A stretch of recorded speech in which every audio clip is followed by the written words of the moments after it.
In the 1970s or thereabouts, when I lived in California, I took one of several weekend trips to Yosemite. Can't say actually when, as these 35mm slides are not date stamped, but I'd say it was in late summer. Here I entered the valley through an icon of the park, the Portal of Grandeur. The valley averages 4,000 feet in elevation, with the cliffs rising 3,000 to 5,000 more from the valley floor. Here is one of the many waterfalls in the area. These slides were originally set up as a slideshow with taped narration, and this one was listed as Bridal Veil, an apt description.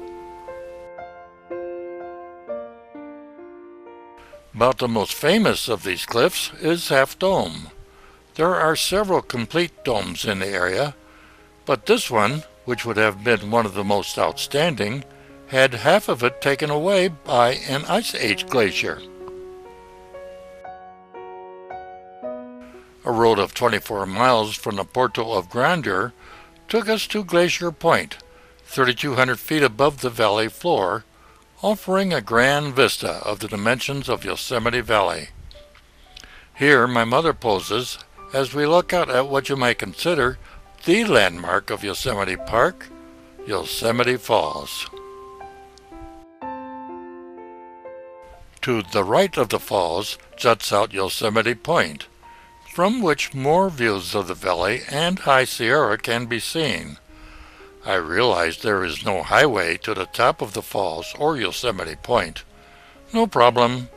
I'll just take a bit of a walk from the valley as listed on the trail information. Well now, a bit of a walk? Somewhat more than that. A series of switchbacks climbing 3,000 feet in 4 miles. Oh boy. On my way up, I have plenty of excuse to stop and look as the valley starts to spread out before me.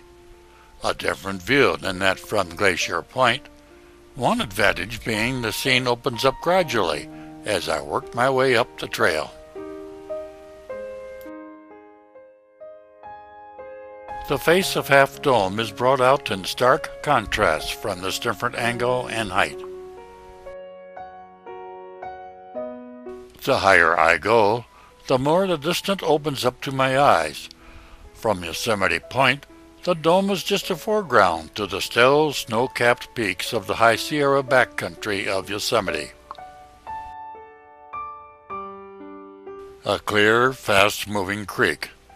Nothing exceptional from many other such creeks in late summer, though at the time I'm recording this narrative in July 2011, I have a feeling there is quite a bit more of a torrent of water.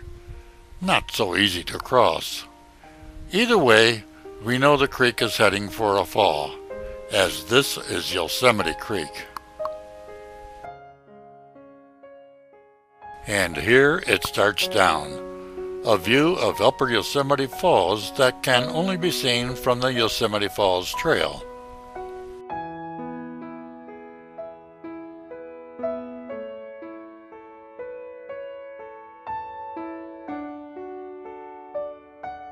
The lower falls as seen from the valley floor. For the falls is in 3 sections, upper, then a series of cascades, then the lower, all total of about 9 times as high as Niagara.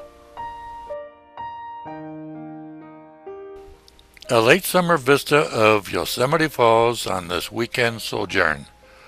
This view can vary from year to year, depending upon the previous winter, from a wild foaming maelstrom after a heavy snow season to hardly visible after a drought year. But the walk to the top anytime can be richly rewarding, as long as you can handle the trail. There was a time I could, but that was then. Now I just enjoy it in memories and these pictures.